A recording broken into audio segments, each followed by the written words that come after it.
Donc, je m'appelle Marion Coville, je suis sociologue, j'ai fait mes études à l'université Paris 1 et je travaille notamment sur les questions de genre dans les jeux vidéo et dans les nouvelles technologies. Et à côté de ça, je suis présidente de l'Observatoire des mondes numériques en sciences humaines, qui est un collectif d'une centaine de chercheuses et de chercheurs qui travaillent sur les enjeux sociaux du numérique. On en parle de plus en plus. Quand j'ai commencé à travailler sur la question en 2010, c'était la question du genre et de la représentation des femmes, par exemple, dans les jeux vidéo. C'est une question qui n'était pas forcément très abordée, notamment dans les médias grand public. En fait, on n'en parlait pas tant que ça. Et aujourd'hui, c'est vraiment une question qui fait de plus en plus partie du débat public, en fait.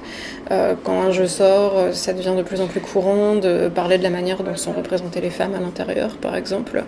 On parle aussi de plus en plus de la condition des travailleuses dans le domaine des jeux vidéo.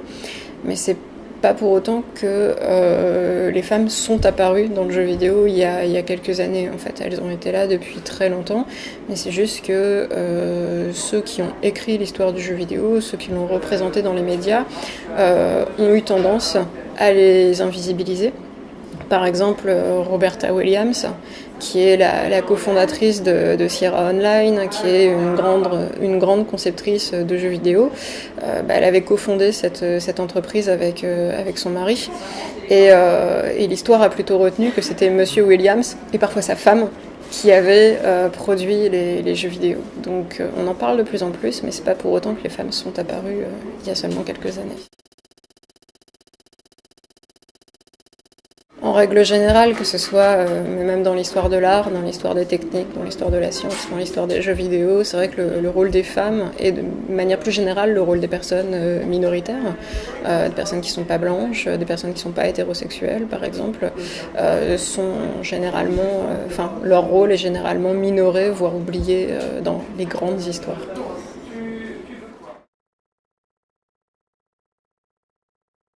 Moi, j'ai une posture qui ne considère pas qu'une forme médiatique elle est négative ou bénéfique en soi. Je considère que c'est aussi ce qu'en font les utilisateurs et les utilisatrices, ce qu'en font les concepteurs et les conceptrices, qui a son importance. Mais on ne peut pas dire qu'un média, que ce soit la télévision, la bande dessinée ou le jeu vidéo, il serait bénéfique ou négatif en soi. Donc je vais plutôt aller regarder ce que font les concepteurs, ce que font les utilisateurs. Après, c'est vrai qu'on peut critiquer certaines représentations, la manière dont peuvent être traitées certaines personnes dans ce média, mais ce sont des problèmes qui font qui doivent être pris en compte, mais c'est pas pour autant qu'il faut dire que le jeu vidéo, de manière générale et entièrement, est négatif pour la société.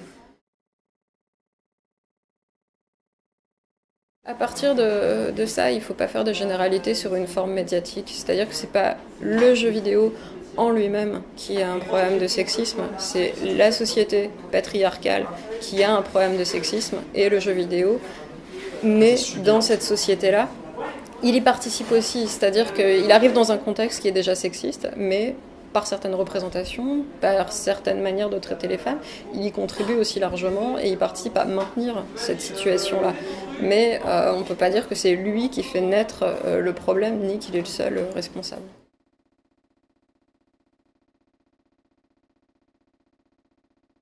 En fait, depuis ces dernières années, on remarque qu'il y a deux manières de légitimer le jeu vidéo et de lui apporter de la reconnaissance. C'est par le sport et par l'art.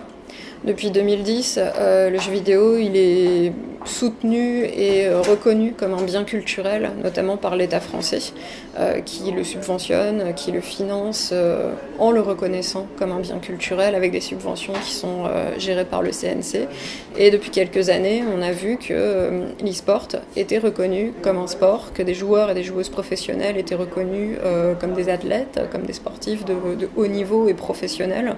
Et disons que ça, c'est vraiment deux moyens et deux vecteurs de légitimation et de reconnaissance du jeu vidéo dans la société et dans le paysage culturel. commence à le reconnaître comme un art. Moi après ce qui va m'intéresser c'est plutôt les raisons pour lesquelles les gens s'opposent à sa définition comme un art ou au contraire font la promotion du jeu vidéo comme un art qui va m'intéresser. C'est-à-dire que je pars pas du principe qu'il y a une définition unique et universelle de ce qu'est l'art, mais que c'est aussi une définition qui est partagée par une société spécifique, voire un monde de l'art bien particulier qui va un peu tracer les contours de ce qu'est l'art ou de ce qu'il n'est pas, et c'est des définitions qui évoluent dans le temps. À une époque, le cinéma, c'était pas considéré comme de l'art. À une époque, le roman, c'était pas considéré comme une forme de culture légitime. Et du coup, c'est des définitions qui évoluent, et ça montre que vraiment la question à la fois des cultures populaires, à la fois des cultures liées à de la technique, c'est encore des endroits qui posent question et qui créent des résistances dès lors qu'on va parler d'art pour une culture populaire, industrielle et technique. C'est un peu les grandes batailles entre culture noble et culture populaire, entre une culture qui serait non marchande, alors qu'on voit bien avec le marché de l'art que l'art il fait aussi partie du domaine de l'économie et du marché en fait. Voilà, c'est aussi toutes ces questions-là qui se cristallisent dans le jeu vidéo. Et en fait, on va faire une table ronde sur la présence des femmes dans le jeu vidéo. Moi, l'un des enjeux, c'était d'essayer d'éviter de faire une conférence trop académique ou trop universitaire, parce que y a un truc qui me tient à cœur, c'est la médiation des savoirs en sciences humaines et sociales en dehors du monde de l'université.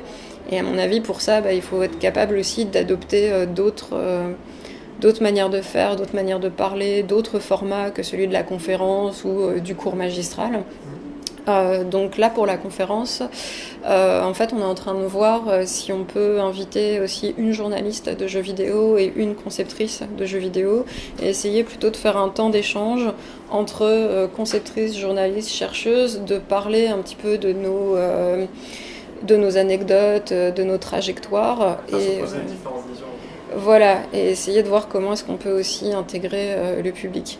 Une de mes autres idées, un jour j'y crois, on réussira à faire ça, c'est que j'aimerais bien faire une conférence participative où on essaye avec le public de créer nos personnages de jeux vidéo idéaux, et ou alors on essaye de créer vraiment des personnages les plus stéréotypiques possibles, et à partir de ce qu'on a créé avec le public, on essaye d'en discuter, on essaye de déconstruire les différents stéréotypes qu'on a mis à l'œuvre, mais ça va demander encore un petit peu de matériel et de réflexion.